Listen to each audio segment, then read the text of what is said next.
I think this thing's on.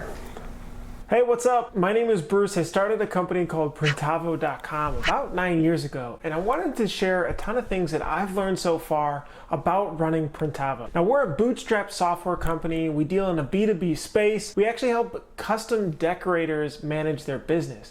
And what the heck that means is that, say you've got a custom college sweatshirt or a t-shirt from the company you work at.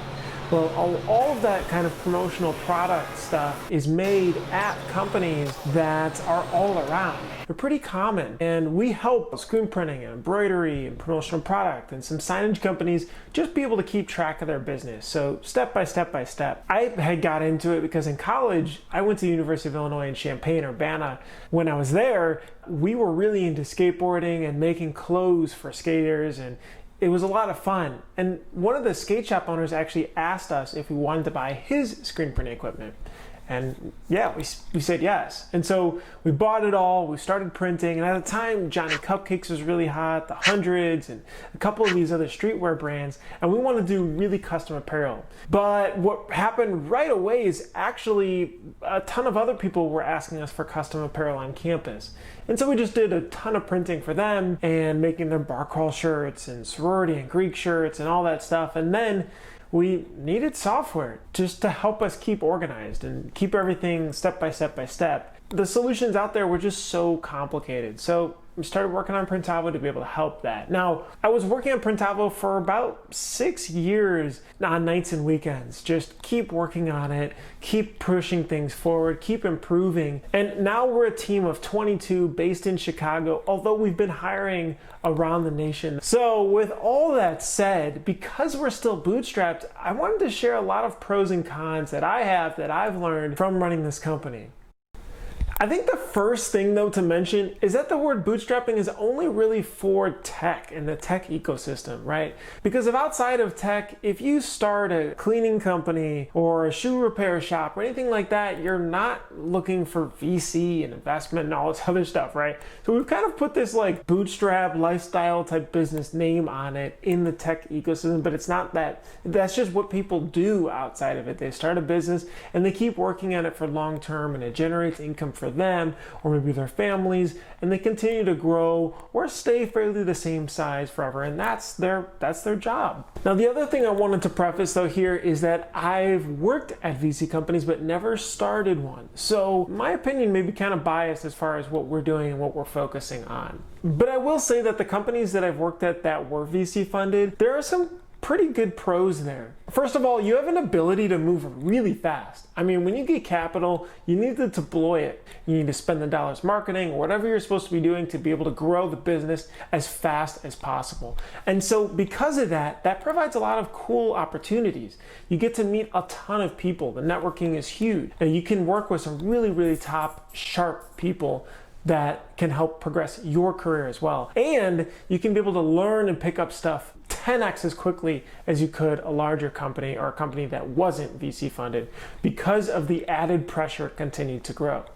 Now, that also brings a lot of cons though too. Because of that added pressure to keep pushing forward, isn't very many times where you have a sole focus, so you're not able to keep improving something here that you're focusing on, and company-wide you may not have the best focus either. You may not be able to ask somebody and say, hey, what are the 3 most important things we're supposed to be improving? The other thing too that I found is that hiring tends to suffer a bit too. Now, again, I said you can work with top people, but you can also have a lot of other people that get slipped through because goals are saying, hey, this quarter we need to hire 50 more people to help build our product. And so just overall communication can kind of waver and lack a bit there. Okay, so that's all of that stuff. Again, we're here to talk about bootstrapping company though and the pros and cons. And here we go, let's get into it. Now, the first thing with the pros of bootstrapping a company is ultimate extreme focus. When you start, and when I hit Rails new on that Printavo application, my goal was to help us keep track of our business better, and that was it. And then I wanted to find another shop to be able to help them with that. That was the extreme focus of this is all we're focusing on. We're not going in different industries.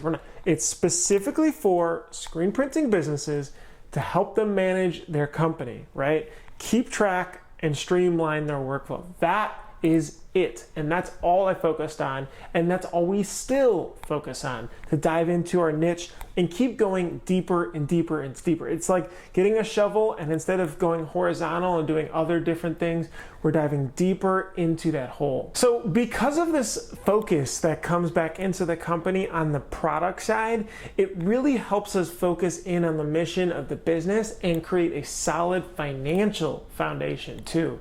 Now that is huge in my opinion, because the company is profitable, we're able to pay well, we're able to attract good talent that way, and we're not always just jumping onto the next thing. We really want to perfect and make things better. And in turn, that pays dividends because the customers want to pay to be a part of that and to use that. Now what's more important though to note is not everybody is in this same situation, right? You may have a family, you may have kids, you may have all kinds of other situations that are happening around the same time that may need you to raise money to create some sort of salary. At the time, I didn't have any of that. I don't have any of that right now. I have my wife, which actually is right here. She's been hiding the whole time, but no kids, so it does make it easier. My overhead can be pretty low to be able to pump more back into Printavo. Now the other thing that you may remember though is I was working nights and weekends on Printavo for 6 years. 6 years, that's all I was focusing on, nights and weekends. I was continuing to iterate onto Printavo, continuing to improve. I was doing a little bit of freelance work on the side to help be able to pay a couple of freelancers to help me code, but I was totally coding and improving and talking to customers every night and every weekend. And then when I went full time, we were at about 300K annually in revenue at that time. Now, that's a nice buffer to go full time. This is one of my favorite parts because starting this company, I said that I wanted to work with the best people possible. I wanted to not only work with the best people, but I also, because that sounds just so cliche, but I also wanted to work with people that I liked hanging out with. Right? I didn't want to go to work every day running the company and be able to step into the office and there was people that I just didn't really want to talk to that much. And so that was such an important piece that I didn't have a boss. Because there's no investors, I don't have somebody to report to that says, hey, you're supposed to bring in these 15 people to grow sales to X, to do that for Y, and so on. And so we could hand pick and take our time a little bit longer to get the right people in there that truly we wanted to go hang out with, say on the weekend. Now that whole no reporting thing and no boss is definitely cool, right? There's no investors, there's no pitch decks, there's no PowerPoints you have to deliver quarterly or investors to answer every month or every other month, whatever it is. That does bring up a con though, because you don't have a coach per se. Everything is dependent on you to be able to push forward. There's nobody for me to report to be able to look at our baseball swing, for example, and be able to help improve that. Because there's nobody invested in the company and have a financial interest in it, sure, they care and they absolutely want to be able to help, but there's only so much that they're willing to be able to do. Now, the last big pro here that I want to talk about before we get over into the cons is communication. Being a bootstrap company, I think, really forces you to over communicate. And I specifically wanted to make sure to do that to the nth degree though. One thing in previous companies that I felt was happening is it was hard to be able to understand those priorities, as I mentioned.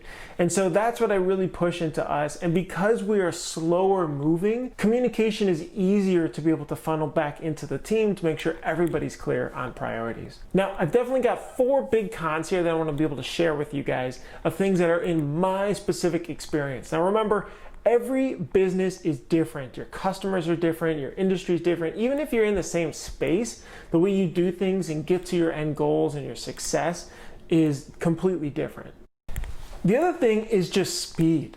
The move is so much slower, right? I ran this for 6 years, nights and weekends, continuing to build that revenue up to a point to go full time and start to bring on a team. That is a huge detriment to specific industries and areas where there may be more competition, all this different stuff. And maybe you just need a huge investment in legal or in the product or something to be able to get to where you need to be able to go. Speed is a big negative to this. If you can't afford to be able to spend more time, then you're totally okay. And the other piece is just capital. If you need a full-time salary, or you've got larger bills to pay or overhead at home or whatever else is going on, well, a bootstrap company, there's nothing except what you got. You can work with your bank, I'm sure, and be able to get a loan there. But if you have no revenue coming in, chances aren't too good that they're going to give you money off of that. Now, I think the last thing that sucks and the final aspect is so much of the media and news and the tech crunches and Ars Technica and Hacker News and Product Hunt and all this stuff is so focused on VC companies. This is part of why I wanted to help create this channel, to spread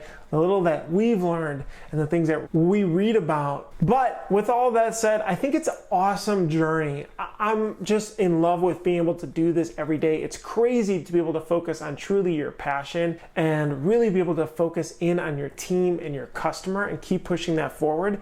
But if you guys have questions or other topics of videos that you'd like to be able to see, drop them in the comments below. Don't forget to hit subscribe. I'm Bruce. Thanks so much for joining.